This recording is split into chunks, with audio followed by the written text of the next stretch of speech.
If you're taking a walk along the Liffey, there cannot be a more poignant start than the Famine Memorial. Even more powerful being its position next to so much new development. Today I'm walking from Connolly Station to Heuston on this sunny morning, and if you have the time and your luggage is light, it's a far nicer transfer than the very efficient Lewis trams. There are many bridges crossing the river, none prettier than the Harpenny Bridge, which is made with Shropshire cast iron.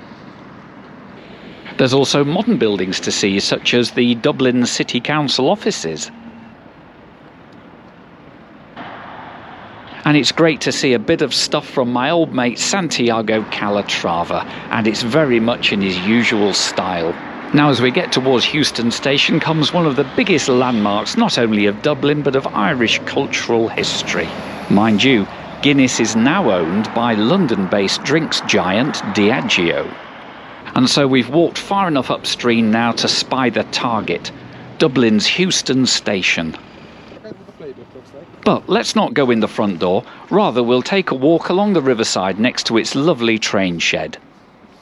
So here we are on the banks of the Liffey, just round the side of Heuston Station, and I thought I'd do my introduction here for old time's sake, because I think it was about 2 years or so ago, very early in the channel, that I actually came down to this very spot before I set off, I think, for Galway.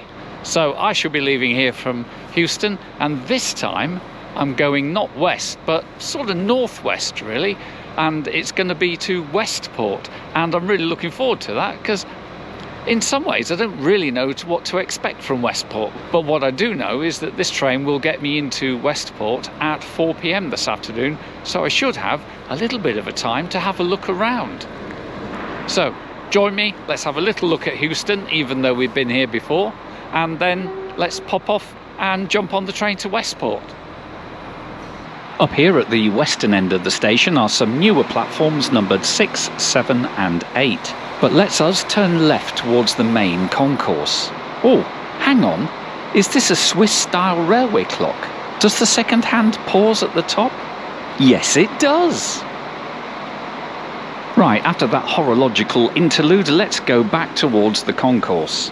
And the glass roof provides so much light on a day like today. The southern side sports the booking office, and the eastern frontage shows off Sancton Wood's Renaissance Palazzo style. And with the Lewis station outside, it now makes a great interchange. The train is due to depart at 12:45, so I've had a sandwich break and we begin the boarding process just after 12:30. There are 4 direct trains to Westport every day and an additional one in the evening requiring a change at Athlone.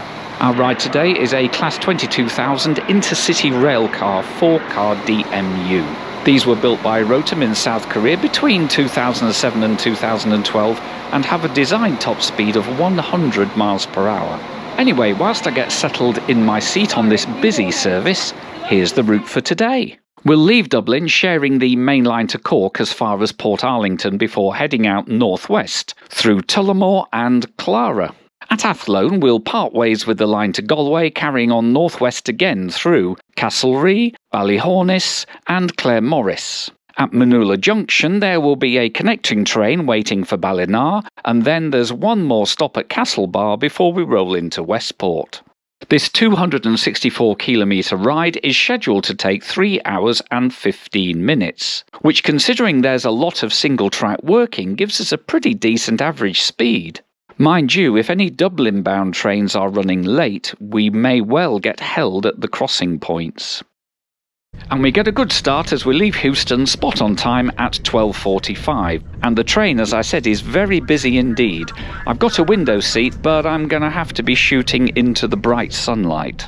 But at least because I'm sat here, we'll get a good view of the railway works and the associated traction depot.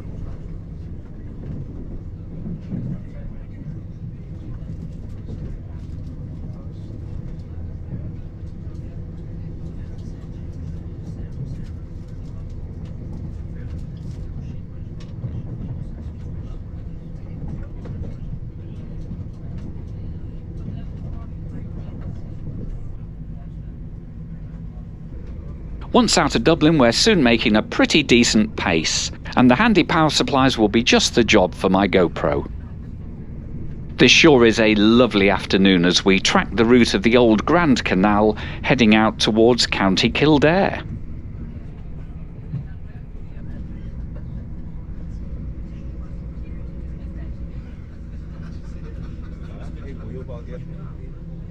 The train slows to pass through Newbridge, but we're not scheduled to stop. And you can probably hear all the voices on the train. There's a lot of people riding on this Monday afternoon. After Newbridge, we pass the Curragh Flatlands, which are home to the racecourse, which hosts all 5 of Ireland's classic races. Then again, we pass through Kildare without stopping.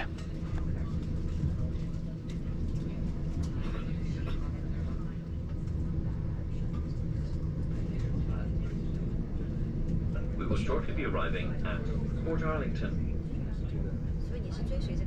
And finally our non-stop run comes to an end at Port Arlington. Sadly, we seem to have already picked up a 16-minute delay at this point.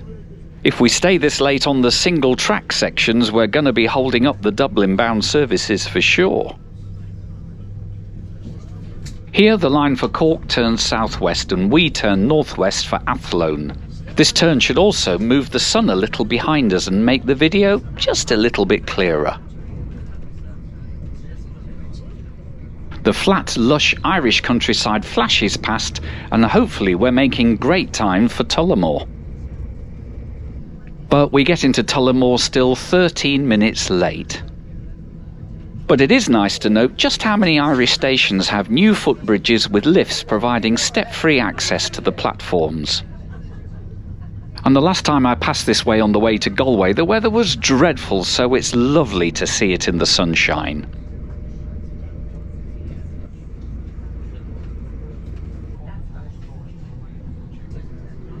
We are now well into the area of the peat bogs where they have been commercially extracting the peat for many years. Indeed, a look at open railway maps shows the extent of the old trackways that were laid here to remove the peat. Okay, so now the person next to me is gone, let's have a quick check on the seat. These airline seats have a decent metal tray table, and the seat itself is very comfortable for this 3-hour trip. Also, the seat's showing very little signs of wear. Athlone has lines coming into it from Dublin, Galway and Westport, and there's also an eastbound line out to Mullingar that they're talking about reopening in the future. Therefore, it really is a busy junction station. Of course, the town itself was founded here because it straddles the River Shannon, and shortly after leaving the station we crossed the river on the Athlone railway bridge.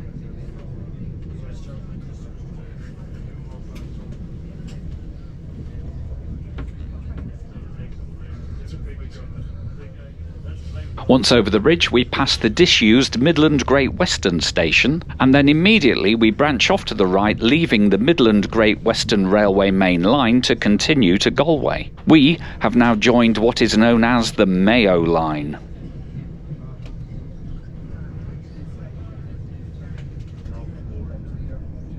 And now we're on the Mayo line, the ruling line speed is generally 70 miles per hour.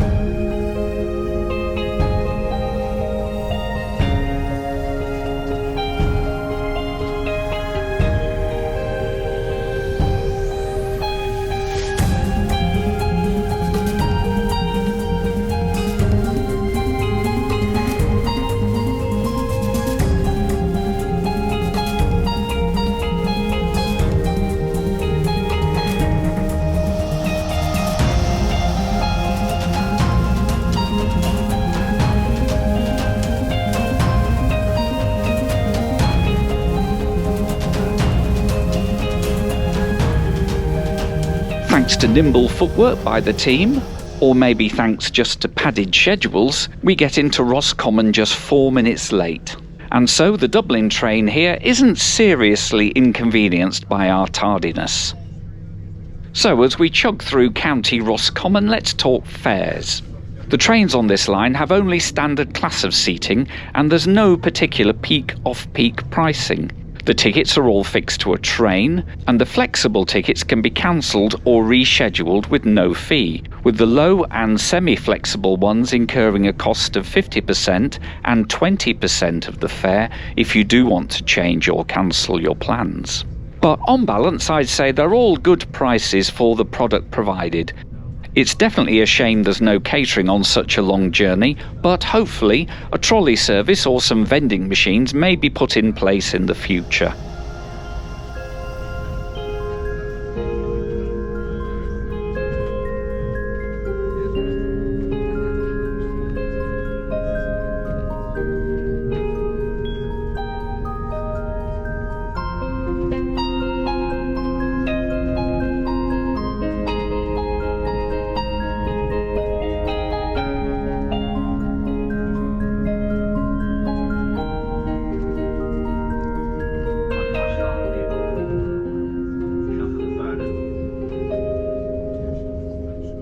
Castlereagh is our last stop in County Roscommon.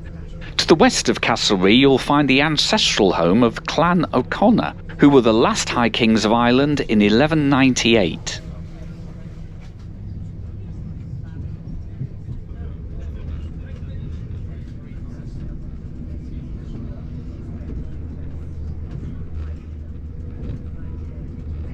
Down the line near Ballinlough there are the remains of what looks like quite a big rural railway facility. We will shortly be arriving at Ballycornis. Thank you for travelling with Iarnród Éireann. And then we cross into County Mayo and will soon be coming into Ballyhornis, which has a delightfully well-maintained signal box and an old water tower from steam days too.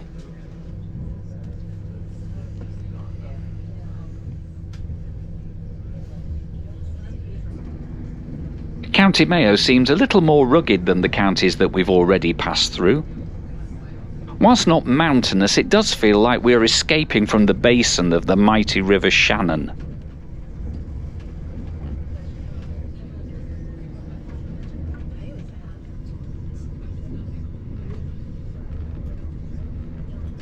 We will shortly be arriving at Claremorris. At Claremorris we meet the line coming up from Athlone near Galway.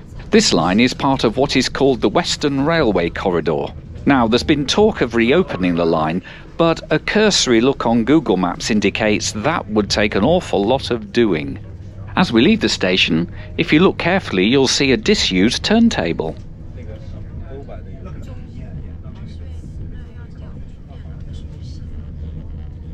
There's a lot of people getting ready to leave the train now as we're approaching Manula Junction, where there will be a connecting train for Ballina.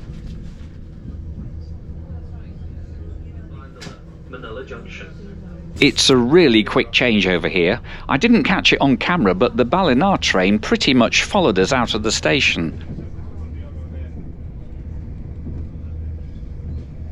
Castlebar is yet another station with a lovely signal box. Hence I'm guessing this line has not yet been modernised to run from a consolidated signalling centre.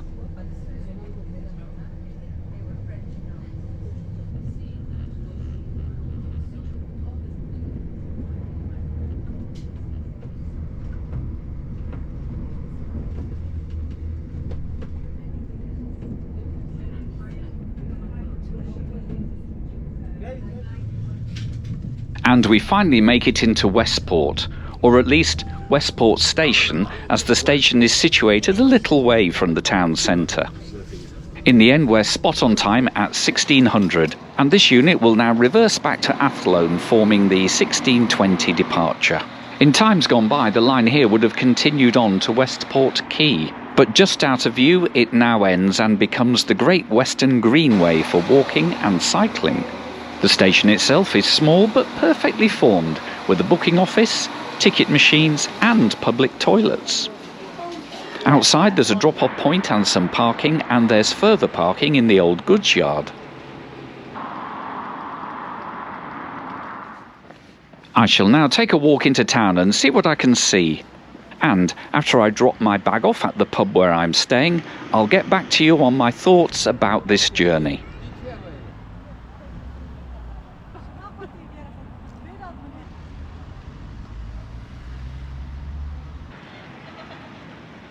So here we are on the banks of the Carabeg at Westport, and I hope you enjoyed that little ride from Dublin up to Westport. I certainly did, although I was a bit sad that I didn't sit on the non-sunny side of the train, but I think we got a really good view anyway of beautiful countryside and the different changing landscapes as we came all the way up from Dublin. Well, my plan now is to go for a little walk around Westport and maybe do a little bit of recording with my camera, and use that at the start of the next video. But what could that be? Well, only clue is I'm going to catch a bus. But of course, that's another story. So in the meantime, thank you very, very much for watching, and I mention it every time or lots of times, but really thank you so much for all your very kind comments, and I look forward to hearing what you've got to say about this little trip from Dublin to Westport. And yeah, until next time, goodbye and thanks for watching. Oh, and a final comment. At this point, I've no idea why Paddington Bear is sat on a bench. But what I do know is my wife would have wanted to have a photo taken with Paddington. That's for sure.